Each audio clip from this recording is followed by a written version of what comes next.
মানুহ সদায় ৰহস্যময়ী বস্তুবোৰৰ প্ৰতি আকৰ্ষিত হয়। যেতিয়াই আমি তেনেকুৱা কোনো নতুন ৰহস্যময়ী বস্তুৰ সন্ধান পাওঁ, তেতিয়াই তাক নিজ চকুৰে পৰীক্ষা কৰি চাবলৈ উৎসুক হৈ পৰোঁ। আজিৰ আমাৰ এই এপিছডটো তেনে এক বিচিত্ৰ খেলৰ লগত জড়িত, যি খেলৰ কথা গম পোৱাৰ লগে লগে আপোনালোকৰো হয়তো মন যাব এই খেলত এবাৰ ভাগ লৈ চোৱাৰ। কিন্তু তাৰ আগতে মই আপোনালোকক সাৱধান কৰি দিওঁ যে এই খেল খেলিবলৈ কেতিয়াও চেষ্টা নকৰিব।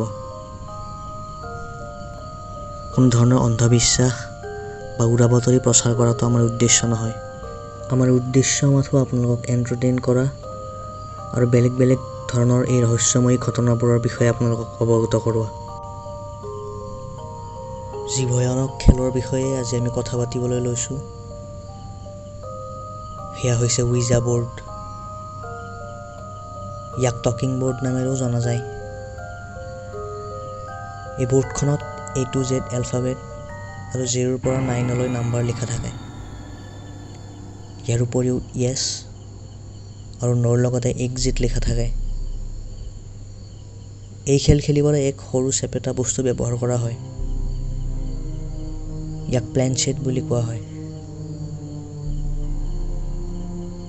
11শ শতিকাত চাইনাৰ চং ডাইনেষ্টিৰ দ্বাৰা এই বৰ্ডৰ প্ৰথমবাৰৰ বাবে ব্যৱহাৰ হৈছিল আৰু পাছত 18শ শতিকাৰ শেষৰ ফালে এই বৰ্ড আমেৰিকা, ব্ৰিটেইন, ইণ্ডিয়া আৰু জাপান আদি দেশলৈ আহি পাইছিল। 1886 চনত আমেৰিকাৰ মানুহসকলে এই টকিং বৰ্ড চিভিল ৱাৰত শ্বহীদ হোৱা লোকৰ আত্মাৰ লগত কথা পাতিবলৈ ব্যৱহাৰ কৰিছিল।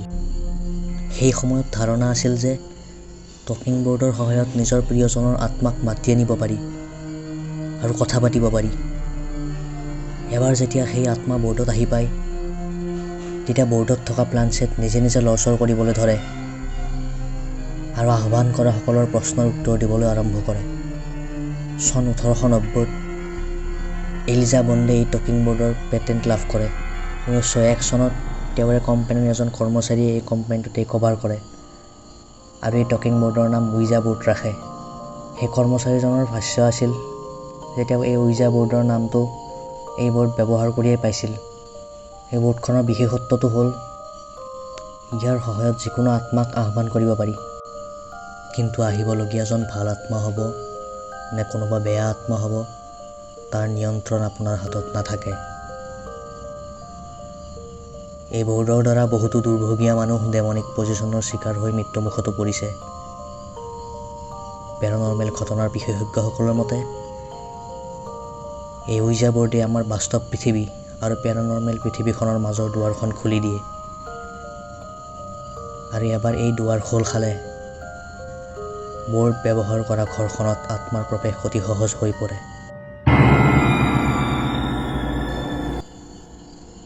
চাৰা বেকাৰ টেক্সাছত বাস কৰা এজনী ছোৱালী আছিল। এদিন ৰাতি তাই দুজনী আন বান্ধৱীৰ লগত তাইৰ ঘৰত অকলে আছিল। তেতিয়া সিহঁতে উইজা বৰ্ডৰ এই খেলাখন খেলিবলৈ সিদ্ধান্ত লয়। বেডৰুমৰ সকলো লাইট বন্ধ কৰি মমবাতি জ্বলাই লৈ সিহঁতে এই ৰহস্যময়ী খেলৰ আৰম্ভণি কৰে। তিনিওজনী ছোৱালীয়ে কাগজত উইজা বৰ্ডৰ দৰে এলফাবেট আৰু নাম্বাৰ লিখি এটা গ্লাছক প্লানচেটৰ দৰে ব্যৱহাৰ কৰিলে আৰু তাত থকা কোনো আত্মাৰ নাম লৈ আহ্বান জনালে।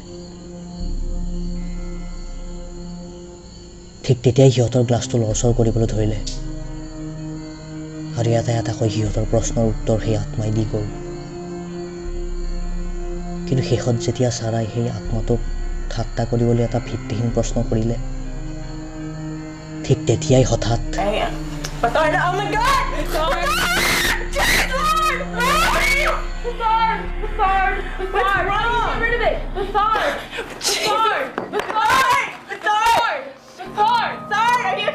উইজা বৰ্ডৰ লগত জড়িত এনে বহু কাহিনী ইণ্টাৰনেটত মজুত আছে,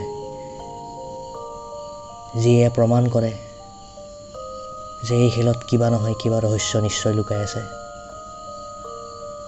যাৰ কাৰণে এনে বহু মানুহে এই অলৌকিক ঘটনাবোৰৰ মুখামুখি হৈ আহিছে। আপোনালোকৰ এই সন্দৰ্ভত মতামত কি তলত আমাক কমেণ্ট বক্সত নিশ্চয় জনাব।